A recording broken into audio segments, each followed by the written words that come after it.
Hi all, Shinas. എൻ്റെ ഒപ്പം ഇന്നുള്ളത് ആദർശാണ്. ഇത്തവണത്തെ UPSC റാങ്ക് ലിസ്റ്റിൽ 457 റാങ്ക് മേടിച്ചിരിക്കുകയാണ് ആദർശ്. കൺഗ്രാറ്റുലേഷൻസ്. ആദർശത്തിൻ്റെ ഒരു ബ്രീഫ് ജേർണി ഒന്ന് പറയാമോ? എവിടെ ഗ്രാജുവേഷൻ പഠിച്ചൊക്കെ? സാർ, ഞാൻ വെള്ളയാണി കാർഷിക കോളേജിൽ BSc ഓണേഴ്സ് അഗ്രികൾച്ചർ ആയിരുന്നു. 2018 വയസ്സായിരുന്നു. 2022 പാസ് ഔട്ടായി. തുടർന്ന് ഐലൻഡിൽ വന്നിരുന്നു, ജോയിൻ ചെയ്തു. ഓക്കെ. അപ്പം ഐലൻഡിലെ PCM ബാച്ച് ആയിരുന്നു അല്ലേ? അതെ. ആ വർഷം എഴുതിയിരുന്നു 2023 ആദ്യത്തെ അറ്റംപ്റ്റ് 2023 എന്തായിരുന്നു അവസ്ഥ? അൺഫോർച്ചുനേറ്റ്ലി പ്രിലിംസ് ക്ലിയർ ചെയ്തില്ല. പിന്നെ വീണ്ടും എഴുതി 2024 ഓക്കെ. വളരെ സന്തോഷം. ആദർശിന്റെ ഏതാണ് ഓപ്ഷൻ വെച്ചിരിക്കുന്നത്? ഓപ്ഷൻ മലയാളം ലിറ്ററേച്ചറാണ് ഓപ്ഷൻ. Very good. ഞാൻ ഉദ്ദേശിച്ചത് ഈ സർവീസ് പ്രിഫറൻസ് ഏറ്റവും ആദ്യം കൊടുത്തിരിക്കുന്നത് ഏതാണ്? ആദ്യം IAS ആണ്. ഇത്തവണ IAS അല്ലെങ്കിൽ IFS ഏതെങ്കിലും കിട്ടാൻ സാധ്യതയുണ്ടല്ലേ? സാധ്യതയുണ്ടെന്ന് വിശ്വസിക്കുന്നു.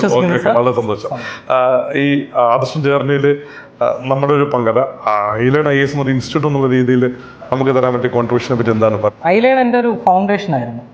എന്നെ ബിൽഡ് ചെയ്തത് ഐലൈനിലൂടെയാണ് ഞാൻ വിശ്വസിക്കുന്നത്. എന്നെ മോൾഡ് ചെയ്ത് ഞാനെന്ന വ്യക്തിയെ മോൾഡ് ചെയ്തെടുത്തത് ഐലൈൻ എന്ന ഇൻസ്റ്റിറ്റ്യൂട്ടായിരുന്നു. PCM കോഴ്സിലെ ബേസിക് നോളജ്, ദെൻ റീഡിംഗ് റൂമിലിരുന്നുള്ള എൻ്റെ സെൽഫ് പ്രിപ്പറേഷൻ, ഇതിനെല്ലാം ഉള്ളൊരു ഗൈഡൻസ്, ആ ഒരു ലേണിംഗ് അറ്റ്മോസ്ഫിയർ, ലേണിംഗ് എക്കോസിസ്റ്റം, പിന്നെ ഒരു ഓവറോൾ ആ ഒരു ഫാമിലി ഫീലിംഗ്, ഐലൈൻ തന്നൊരു ഫീലിംഗ്, അതെല്ലാമാണ് ഞാൻ പൂർണ്ണമായും വിശ്വസിക്കുന്നത്. എൻ്റെ വിജയത്തിൻ്റെ ഒരു അടിസ്ഥാന ഘടകം അത് തന്നെയായിരുന്നു.